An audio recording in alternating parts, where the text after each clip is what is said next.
Menurut pihak Bapenda Kota Palembang, pada pekan kedua September 2024, realisasi serapan pajak bumi dan bangunan dirasa belum mencapai target triwulan ketiga tahun 2024 atau masih di angka 56,67%.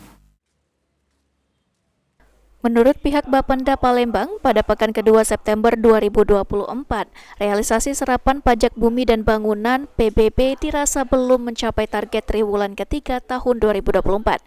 Kepala Bapenda Palembang, Raymond Lauri mengatakan, pada pekan kedua September ini, realisasi serapan PBB di angka 56,67% atau belum mencapai target triwulan ketiga di angka 75%.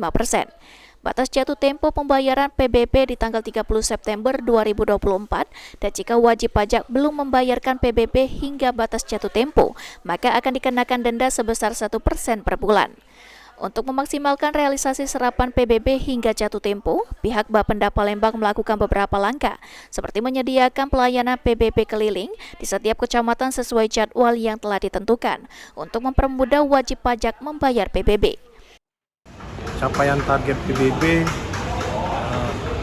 56,67%. Ini udah sesuai target, Pak? Atau gimana? Artinya target kita itu untuk triwulan ketiga yang 75%. Tapi ini batas bulan September, batas jatuh tempo 30 September 2024. Setelah batas jatuh tempo akan dikenakan denda 1%. Anugrah Sandi Pratama, PAL TV.